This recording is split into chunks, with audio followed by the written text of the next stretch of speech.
Power Blazer is a game with a bit of a reputation. It's remembered for one thing, being absolutely, insanely, crushingly difficult. So difficult that rather than release the game in the US, Taito basically remade it from the ground up as Power Blade. So that NES version is more of a whole new game rather than a simple localization. The story of the game is that at the end of the 21st century, an AI has gone rogue and decided to take over the world. As Commando Steve Trevor, you're sent in with your trusty boomerang to put a stop to it. Power Blazer wears its influences on its sleeve. The character and stage design are clearly Rockman inspired. You even pick which of the first 6 stages you want to do, and you can complete those in any order before you take on the computer in the 7th and final stage. As you'd expect, the A button jumps and the B button attacks, and your weapon is a boomerang that goes out a very short distance.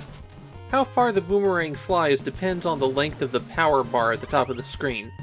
As you start out, your maximum power is only about 1/4 of that bar, and that is basically no range at all.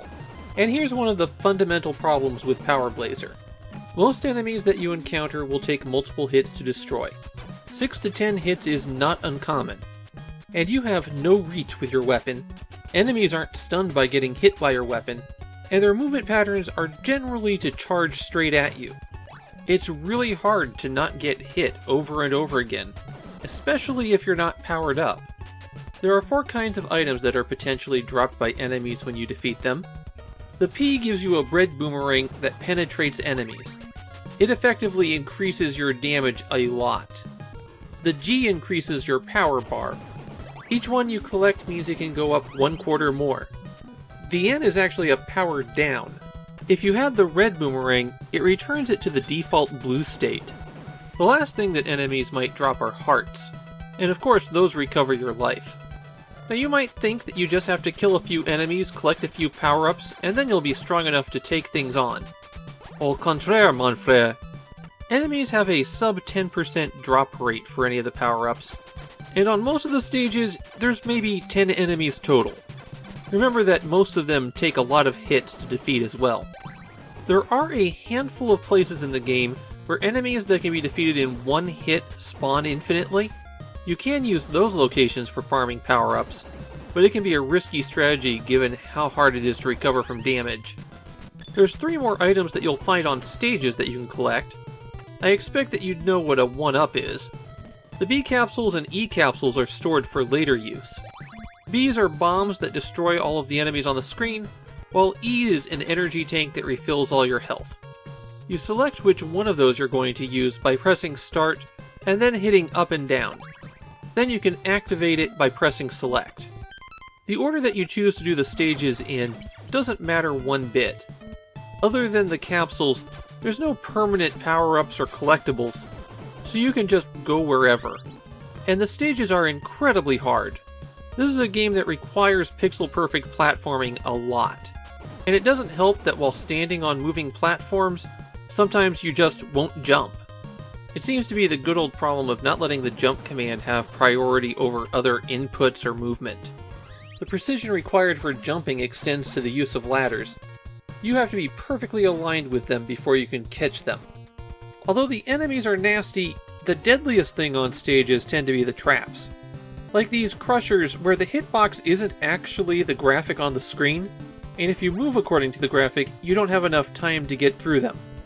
There's also flame jets that you'll have to dodge, and these indestructible tanks that fire rapidly. An interesting thing about the level design in Power Blazer is that you don't die by falling unless you fall into something, like spikes or water. Otherwise you'll just fall onto the next screen below you. When you die on a stage, you lose 1 step of that maximum power bar length.